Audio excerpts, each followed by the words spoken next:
Hi class, today we will be learning how to solve word problems in 1 or 2 steps by either adding or subtracting or both. We are more than capable because we know how to add and subtract, but we're going to go ahead and talk about what it means to add and what it means to subtract so that we have it fresh in our brains and we are ready to tackle and take on these word problems. So we know that adding means that we are adding to our initial number, our starting number. So if we start with a total of 5 and we're adding to that number, we know that number is going to go up because if we're adding, there's going to be more. So for example, if we do 5 plus 2, we know that we're adding the 2 together to get a total of 7. So subtraction is the opposite, where we have a starting number, but we're taking away, so we know our final number that we end up with will be less than what we started with. So if we were to start with 10 and we were to take away or subtract 3, we know that 10 minus 3 is 7. So we started with 10, took away 3, and ended up with 7. Within our word problems, we may see some terms that don't necessarily say add or subtract. And so I just kind of want to go over what some of those key terms may be that we may see. So we'll go ahead and we're going to start with addition. And a few of these terms that we may see may be total, sum, and all together.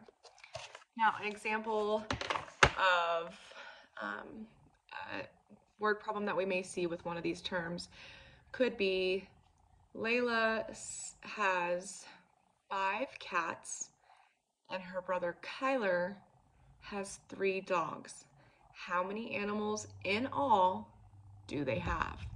So we would know that we would start with Layla's amount of pets, then Kyler's amount of pets, and add them together. Now let's take a look at our subtraction vocabulary, terms that we may see within our word problems. So we'll start with less than, difference, take away, left, and remain. Now with these terms, they may seem a little tricky. They may feel like they're trying to get us to do the wrong thing, but if we can identify what we're looking for and understand what terms mean, then we will be able to identify what we're doing, whether it's adding or subtracting. An example of one that I can think of for a subtraction word problem would be there are 12 pets for sale in the shop and 6 of the pets get sold. How many pets are left at the pet shop? So we would take our starting number and we would take away or subtract from our starting number to get how many pets we have left. Now that we are a little aware of what our key terms are and what to look for, let's go ahead and take a look at one together and we will solve for the problem and figure out what we are doing. So we're going to start with this one. So it says Kyler sees 21 fish in one pond. Layla sees 24 fish in another pond. How many fish did they see in all? So we can go ahead and start by identifying what numbers we are going to work with. So we know that Kyler sees 21 fish. So we'll go ahead and just underline 21. Then it says Layla sees 24 fish.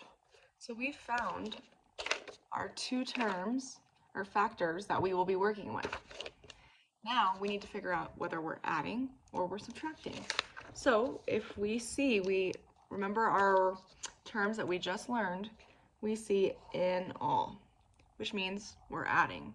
So let's go ahead and set our problem up. So we know that Kyler starts by seeing 21 fish and we're adding. So we'll go ahead and add, and then we know that Layla sees another 24 fish. So we know that we're adding to find the total amount of fish. So if we have this problem, we'll set it up and we'll go ahead and add So we have it up set. 21 plus 24 equals a total number of fish. So if we're down here, we'll set it up like this. We know that 4 plus 1 is 5, and we know 2 plus 2 is 4. So we have 45 fish in total. Okay, let's go ahead and work on another one.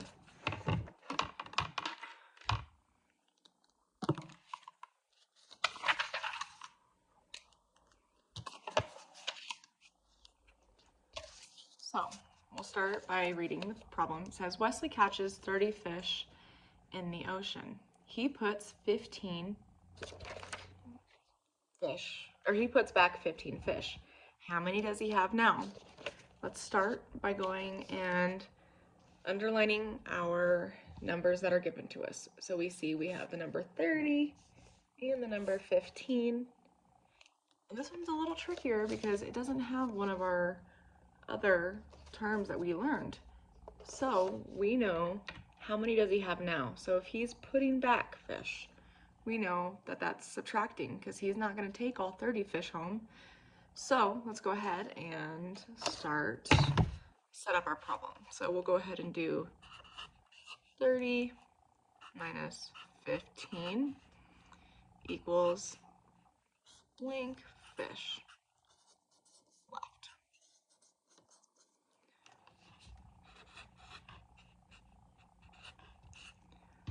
So this is what our problem will look like. So we'll have 30 minus 15 to find the total amount of fish that he kept and has left. So if we want to set our problem up, we know we're going to have to carry. So we'll go ahead and borrow. 10 minus 5 is 5. And then 2 minus 1 is 1. So Wesley has 15 fish left, or 15 fish that he did not put back into the ocean.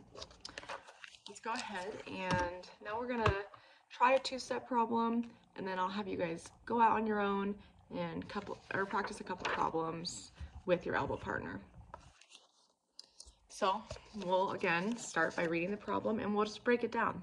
When we break down a problem, it makes it easier to solve, and there's no reason for us to get ourselves confused if we can stop, identify the first question of what we're being asked. After we answer that, we go on to the second portion. So Layla is visiting a building that has 150 steps. She has climbed 75 steps already.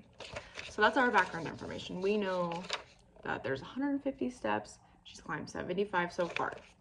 So now the first question says, how many steps has Layla climbed?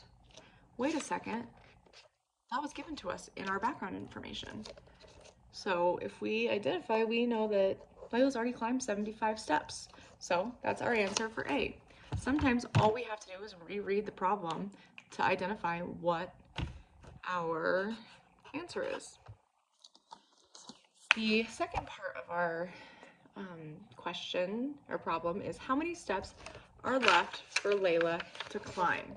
So we know that there's 150 total, and we know that, so we'll go ahead and underline 150. We know she climbed 75 already, and it's asking us how many she has left. We know that if we think back, we can think back to our keywords, and left was a subtraction vocabulary word.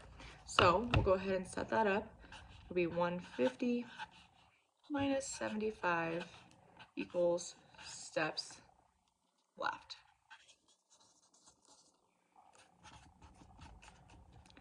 And if we go ahead and solve that, we know we're gonna have to carry twice in the problem. So we'll go ahead and we know that 10 minus 5 is 5, and 14 minus 7 is 7. So we have 75 steps left to climb. I'll go ahead and pass out your next activity sheet. If you guys have any questions, please feel free to correlate with your elbow partner, or you guys can come and ask me for any help. Thank you guys for your engagement today.